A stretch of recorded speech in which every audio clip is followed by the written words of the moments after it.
আসসালামু আলাইকুম। আশা করি সবাই ভালো আছো এবং সুস্থ আছো।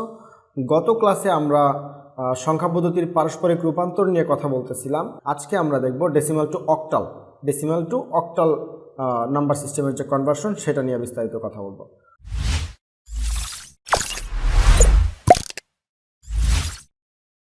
চলো শুরু করা যাক। দেখো, আমাদের ফার্স্ট এক্সাম্পল হচ্ছে ডেসিমাল 469 ডেসিমালে আছে, এটাকে অক্টালে কনভার্ট করতে হবে। গত ক্লাসে আমরা ডেসিমাল টু বাইনারি কনভার্ট করছিলাম। সেখানে আমরা বলছিলাম ডেসিমাল থেকে যাতে কনভার্ট করতে বলবে সেই নাম্বার সিস্টেমের বেজ নাম্বার দ্বারা পূর্ণ সংখ্যার ক্ষেত্রে ভাগ, ভগ্নাংশের ক্ষেত্রে গুণ করব। ঠিক আছে, আজকে একই রুলস আমরা অ্যাপ্লাই করব। জাস্ট বাইনারির জায়গাতে অক্টাল আছে, অক্টালের বেজ নাম্বার হচ্ছে 8। এটা একটা পূর্ণ সংখ্যা 469, পয়েন্ট কিছু আছে নাই, তার মানে এটা একটা পূর্ণ সংখ্যা। পূর্ণ সংখ্যাকে অক্টালে কনভার্ট করতে হলে জাস্ট 8 দ্বারা সিম্পলি ভাগ করে যাব। ঠিক আছে, তো খেয়াল করো, 469 আমরা 8 দ্বারা ভাগ করব। রাফ করি, আমরা 469কে 8 দ্বারা ভাগ করি। দেখো,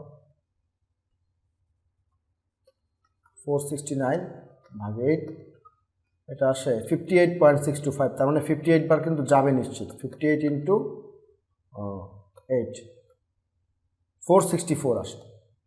তো 8 বার যদি আমরা নেই, 58 বার যদি যায় তাহলে আসে 468। তার মানে ভাগশেষ হচ্ছে 1। তার মানে আমরা এখানে ভাগফল লিখবো, হাইফেন দিয়ে লিখবো ভাগশেষ। গত ক্লাসের নিয়ম আর কি, আর কিচ্ছু না, নতুন কিন্তু কিচ্ছু না। জাস্ট বাইনারির ক্ষেত্রে আমরা 2 দিয়ে ভাগ করতাম, ডেসিমাল টু বাইনারি। আজকে ডেসিমাল টু অক্টাল জাস্ট 8 দিয়ে ভাগ করব। ডেসিমাল টু আদার্স নাম্বার সিস্টেমের রুলসগুলো সেম, খুবই সহজ, কঠিন না, সহজ মনে করলেই সহজ। এরপর 58কে আবার আমরা 8 দিয়ে ভাগ করব। তো 58কে 8 দিয়ে ভাগ করো, 58/8, 7 বার যায় 56 হয়, ভাগশেষ থাকে 2।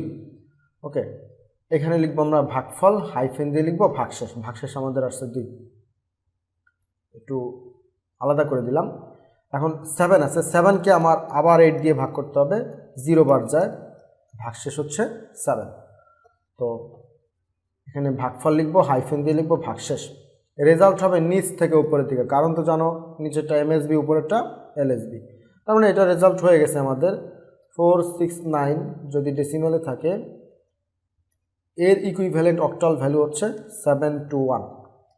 ওকে, আশা করি সবাই বুঝতে পারছো। এবার আমরা ডেসিমাল 0.046875কে অক্টালে কনভার্ট করবো, মানে এবার ভগ্নাংশের কাজটা করব।